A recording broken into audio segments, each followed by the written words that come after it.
Salve te omnes. Welcome back, or for the first time, if that's the case. We are going to be beginning with line 76 and moving on, aiming to get to line 101. This is going to involve Aeolus's response to Juno's request that he unleash the winds and cover the start of the storm and our first glimpse of our hero Aeneas. All right, so let's get underway. Now let's remember that Aeolus is talking here, and Juno has just finished her request to Aeolus that he unleash the winds, sink the Trojan fleet, and kill them all. And in return, she will grant him as wife and mother of future children, Diomedes, the most lovely of the nymphs that she has serving her, as a offering/bribe. So here comes Aeolus's response, and we start off with Aeolus, right? He is our subject, and you'll notice straight away that there is no verb, okay? Instead, what we do is we go straight to our object, right? Aeolus, these things, contra, right? Back again, in return, in reply. So supply the dixit, as your note suggests, right? Aeolus says these things in reply. And then we are off. So what does Aeolus say? Well, he starts off with tuus, right? And he balances the tuus with labor, okay? And there's an est missing, as your note tells you. And this ends up being something like, and this is one of the cases where labor does not mean suffering in the Aeneid. Instead, your business, something like that. This is your business, O queen, vocative, because the O, and we're speaking to her. This is your business to explore, pursue, seek, right? Something like that. Pursue, seek, and what are we pursuing or seeking?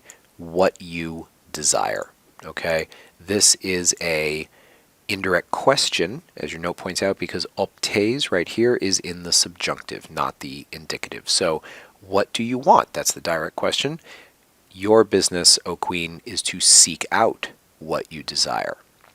For me, he continues on, and this stands in contrast to tuus, right? He's defining roles, your role, my role. For me, okay, the proper thing to do, the right thing, the only thing, is to capesere iusa, so to execute commands, to do what I'm told. All right? Your business is pursuing what you desire. My business, my obligation, is to do as instructed. Okay, so continuing on, we start off with tu again. So right away again we see the contrast of tu and mihi, tuus and mihi. This is very much about you and me from Aeolus's perspective. But in this instance, he turns the tu, right, as your note points out, into an anaphora, all right, and a tricolon if that's your thing, but an anaphora. So the emphasis is on you, you, you. And what do you do, O queen? Well, you concilias, right? You das, and you facis. Okay, so there again, 1, 2, 3. There are 3 things that you do. And what are these things that you do? Well, the first thing that you do, and your note has a very detailed explanation on concilias, the first thing that you do is you win for me, right? Back to the mihi. You win for me whatever this is of a kingdom. This is actually genitive. It is a partitive genitive, going with quodcumquoc. Whatever this is of a kingdom, you win it for me. You give it to me, basically. You give me whatever this is of a kingdom. You win it for me. And what else do? You win over, the note suggests, the power and Jupiter. So this is a hendiades, right? We've seen a skeptra before, meaning the royal power, and Jove is Jove. So this would be something like Jove's power. All right, Jove and his power. So you grant me the opportunity to have whatever this little kingdom is. He's being a little ironic there, right? This kingdom is nothing. This is a whatever of a kingdom. But you give it to me. You win it for me. But you also win over Jupiter. And we'll come back to that in the last part where we talk about the themes and the meaning behind all of this. You win over Jove's power. And then you also grant, now this use of das here, the note tells you, is not give so much as it is give me permission, give me the opportunity opportunity to recline at the feasts of the gods, because this is divorum, of course, not divom. Divorum, the genitive plural. So you do these things for me. You win for me whatever this kingdom is. You win over Jupiter and his power, very important. You give me the opportunity to recline at the feasts of the gods, so to come to dinner. And last but not least, and this is the thing down here, potentem is actually hiding, as your note tells you, may, right? So the mihi has become may here at the end. You make me, suppressed, powerful. You make me powerful over the clouds and the storms. All right? So those are the first few lines. That is Aeolus's response to what Juno has requested. It's your business. I just do what I'm told. So, moving on. What does Aeolus do next? Well, the first thing that we see is that the speech is over. So, these things having been said. And there's the ubi for when. There's a sunt missing, right, obviously. So, when these things were said, after Aeolus said these things, when these things were said, what does our boy Aeolus do? Well, the first thing that we see is an ablative absolute, right, hidden inside of a lovely chiasmus. Oops. Sorry about that. There we are. Let's make that pretty. Hidden inside a chiasmus. So, ablative absolute with his spear reversed, right? What does Aeolus do with his spear reversed? Well, he strikes the hollow mountain, which again makes sense because here's Aeolus inside the mountain, and he's striking it with his spear. Not the pointy part, because he's reversed it, in the side. Okay, so some kind of clanging that you can hear with the alliteration of k, k, k, right? So the sign has been given. And sure enough, immediately the winds. There they are. They are coming forth. How are they coming forth? The simile here describes them with another ablative absolute as a marching line having been formed. With a marching line having been formed. So we have this military symbolism. And what do they do having formed the marching line? They rush. What else do? They blast. All right. So they rush, forth. They rush out. And then we have this very interesting little phrase right here, which is comprised of the qua, which we'll talk about in a second, being ablative, and data porta. And again, a sunt is missing. So this qua is ablative, and it means something like wherever, and that's just what it means, right? Wherever a gate was given. So wherever a gate opened, the winds rushed forth, and having rushed forth, they blasted the land with a storm, in a storm, something like that. It's up to you to interpret it, but it's a big storm, right? It's a whirlwind, something like that. So the winds are now loose, and so action is going to be occurring. And sure enough, the very first thing we see is the verb. And when verbs come first in Virgil, that's typically because action is happening. Remember, the most important word in a sentence is typically the first word, and in Latin also the last word. So what do the winds do? They lay upon the deep. This is an ablative I stem. Should be mare, but I stem mari. Place where? They lay upon the deep. You'll recognize in this word the stem kub, which gives us words like cubiculum, which is a bedroom. So they lay upon the deep. And, right, continuing on, and now we get actual winds. We get the eurus, okay? We get the notus. And, because we're not done, we get the creber africus. So there we are. We have three winds, and notice the polysyndeton here with que, que, que. That's really one more que than we technically need, but it is there for effect. So what do these three winds do? All three of them at once. The eurus, the notus, and these are actually technically right. The eurus is the east wind, the notus is the south wind, and the africus technically is the southwest wind. But you can just list their names. They rush, right? Just as we saw above. They were rushing up here, they are rushing down here. And where are they rushing? They're rushing totem. Okay, I'm going to change that. They're to object, accusative. They're rushing totem. And what is totem? Well, totem in this case actually refers back to, and your note tells you this, it actually refers back to the Mari. Okay, because the mare is still the object here, even though it was ablative over here. So they rush down upon the whole, you supply, ocean, okay, from its deepest most seat, okay? So this is not some light little breeze that's just rippling the surface of the water. This storm is affecting the ocean. In English, we would say down to its very depths, but in Latin, we say from its deepest seat. The una here is adverbial as one, so all together, right? All together, these three winds do the blasting with gales, or something like that, with or in a gale or a gust or a blast. And yes, it is plural, so blasts. And they're not done. These three winds are not done, because as they blast down upon the entire sea, right, they also volvunt, so they roll, or they set in motion vast waves. They send vast waves towards the shore. So this is a very, very, very bad storm, as we can see. Okay, moving on to the next little bit.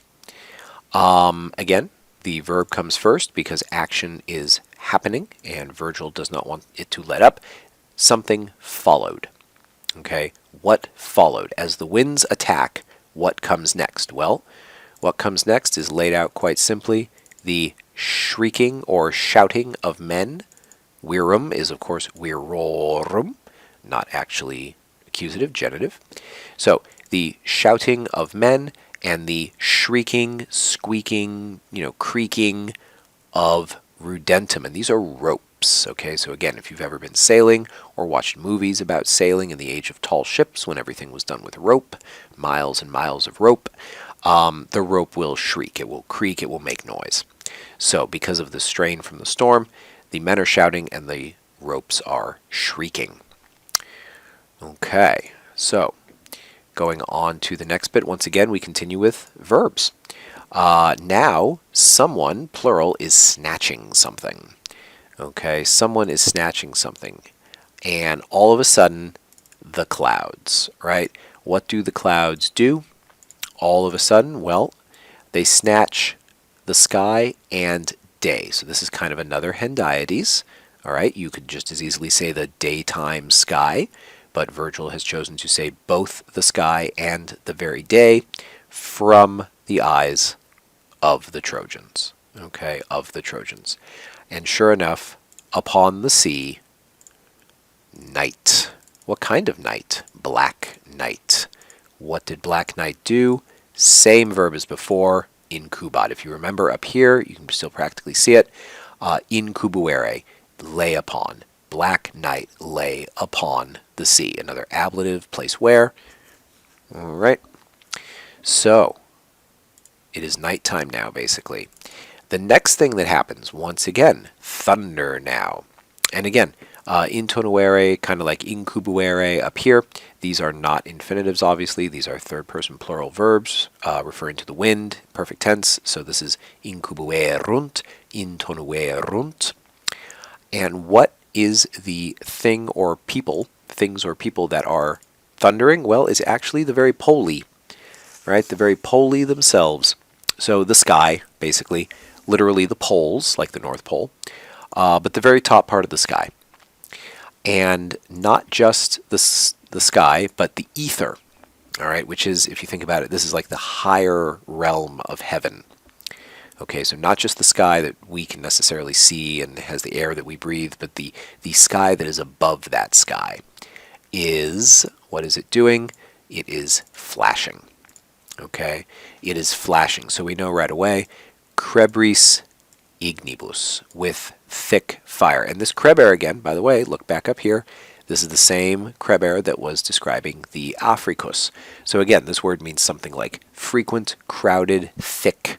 All right. So the thick, frequent, blasting africus, and now the ether with its thick, frequent blasting fire. And then we had intentant, right? Something is revealing something. What is revealing? Omnia. Omnia is revealing everything, the whole collection of everything that is going on in this storm. And what is it revealing? It is revealing death. It is showing death, not just any death, present death, death that is at hand. It is ready to go. And then, of course, Wearies to the men, a dative. All right, so very briefly, just to go back, right here at the top, might be cut off a little bit. The winds lay upon the deep, right? They lay upon the sea, and then as one, the Eurus, the Notus, and the flashing thick Africus blasted the ocean from its deepest most seats with gales or blasts, and drove vast waves towards the sea. There followed the shouting of men and the shrieking of ropes. Suddenly, the clouds snatched away the daytime sky, literally the day and the sky, from the sight of the Trojans, and upon the sea black night lay. The sky thundered, and the heavens flashed with thick fire, so lightning, and everything showed present death to the men. Okay? And just a quick note, if you notice that in my translation there, all of my verbs were actually rendered in the past time. Lay upon, rushed, drove, followed, snatched, and so on and so forth. That is perfectly fine to do, just so long as you are consistent, because you might note that most of these verbs, with a couple exceptions, incubuere, intonuere, are actually in the present tense, right? And that is for the dramatic effect. So, but you can make them past tense. Or perfect tense, if you like, past time, just so long as you are consistent about it. All right, so everything is looking grim for our heroes. Okay, so everything is looking pretty grim for our heroes when all of a sudden, oh my goodness, all of a sudden, we see our fellow that we've been waiting for, our hero, Aeneas. Except that when we see him, he's not actually the subject of the sentence. No. Instead, his limbs are the subject. The limbs of Aeneas dissolved with... Now, this could be cold because of the sudden onset of the rain and probably hail, right? Because some of you know what those sudden freak thunderstorms can be like. But this could also be fear. It's not really clear, but it is definitely a chill, right? It depends on how you interpret that chill. So the limbs of Aeneas dissolved from the chill, because of the chill, chilly fear. And so what did Aeneas do? What did he do? Well, he ingemit, he groaned. All right, he let forth a low sound. And he refert, he lifted up, or he gave back such things with his voice. So he spoke. But he did not just speak. What did he do in the meantime? What did he do in the meantime? He extended, right? I'm actually going to, this is both a verb and our subject, because it is referring to Aeneas, but it is a participle. So I'll mark it as the subject. Raising, right? And then what is he raising? Well, he's raising his palmas. And not just any palmas, his duplicis palmas. Don't let the I fool you. This is actually an accusative plural going with palmas. Duplicis is fun. This could mean both, okay? But it could also mean something like palms up, so bent back, right? If, you know, people, there are plenty of people today who still pray like this with their hands raised up to the sky, and there they are, to the sky. So, stretching his both hands, or, you know, both hands palms up to the sky, Aeneas gave these things with his voice. So he said the following. And here we are with our very first words of our hero Aeneas. Let's scroll down so that we can see it all, because here we go. O terque quaterque beati, right? All vocative, all vocative. O 3 times and 4 times blessed. Thrice and 4 times lucky, blessed. And then here we get into some interesting grammar going on here. This is not actually quis. The note tells you that this is actually quibus. Okay, this is a dative because of contigit, and contigit is another one of these words that is actually being used impersonal here. So something like it happened to them. It is actually the verb though. So let's mark it. So, excuse me, in English we would simply say, "O thrice and four times blessed are the people who happened to die." Okay, the people who happened to fall. But in Latin instead we use the dative here, the people for whom it happened, and then we would say that they died. So you have to sort of wrap your mind around that. Where did they die? They died before the faces of their fathers,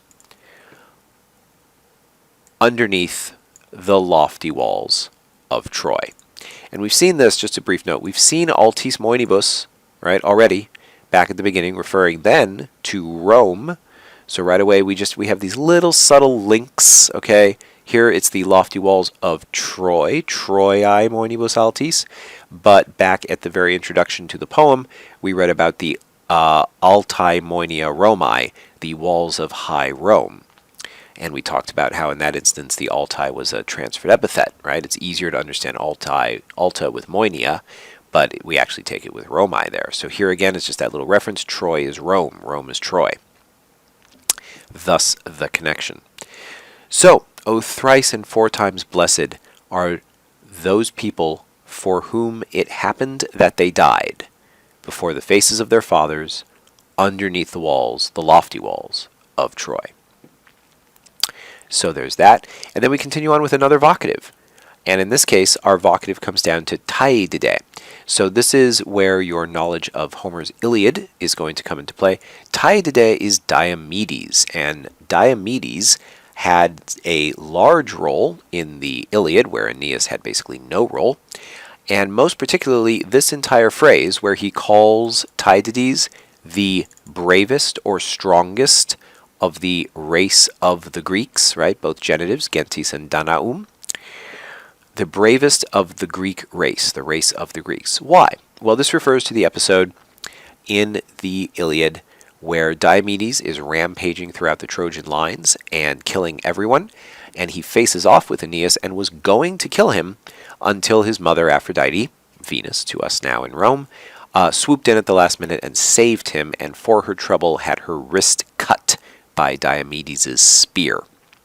So the only reason that Aeneas is alive, in fact, is because of his mother. Diomedes was going to kill him, but we see him here call out to Diomedes and say what? So, what's up with Diomedes? Well, here we are with May, and what's going on with May? Well, it is actually the object of ocumbere, which all triggers off of non potuisse. And you'll notice here that this is in the infinitive. Virgil is behaving as if this is sort of indirect speech, okay? And the idea here is something like he's calling out to Diomedes, asking a rhetorical question. This is the same structure that Juno was using earlier, we saw earlier in Book 1. Why, so we would understand this, something to the effect of, why could you not have laid me out? So this is again, kumbo, to lay out.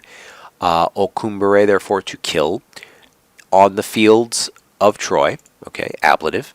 So why could you not have killed me on the fields of Troy? Why could you not, we're still on non potuisse, why could you not pour forth effundere, this soul, he means my soul, so this might as well be meam, my soul, with your, ablative of instrument, right hand, of course meaning sword hand, okay? So there's a little bit of a metonymy there going on, right? Because your right hand is your sword hand. I would not lay you out. I would not pour forth your soul with my left hand. That's my shield hand. So why couldn't you kill me? Why did you not lay me out on those fields of Troy? Why did you not pour forth this soul with your right hand. When. Okay, and right here we can see ubi. Right, let's highlight this really quick with something that we don't use for ablative absolutes. Ubi, ubi, ubi, another anaphora, another tricolon. So why could you not, let's pop down here so we see everything. Why could you not kill me back when, okay, back when Hector, we love Hector, savage Hector, notice the hyperbole here a little bit, right? Because we might think that Aeacidi was the savage one, right? Because this right here, this is Achilles, okay? And all throughout the Iliad, he is savage, but no, in this moment, Hector is savage. When savage Hector Iacet, right, lay there. So this is died, right? When savage Hector died at the spear of Achilles, right? Why couldn't I have died when Hector died? Why could I have not died when my good friend giant or huge Sarpedon? Understand Iacet again with this. When Sarpedon died. Sarpedon, by the way, did not die at the spear of Achilles. He died at the spear of Patroclus. So, and the last when, right here, ubi. So why could you not have killed me when savage Hector was laid low, died at the spear of Achilles, when massive Sarpedon died, when the Simois is one of the rivers of Troy. Okay, there were two. The Simois, what did the Simois do? It rolled, right? Okay, the Simois rolled, and then we have to take this tote, and we have to understand it down here, basically with this whole line, okay? So there's a lot of objects here. Let's get these sorted out. There's the scuta, the galeas, and the fortia corpora, okay? When the Simois rolled, the shields and helmets of men. Now this is again virorum. It's not virum, it's virorum. Okay. You can take it with scuta, you take it with galeas. There's really no reason to prefer one over the other. When the Simois rolled, so many shields of men and helmets and brave bodies that were, this correpta goes with all of this down here. That's why it's neuter plural.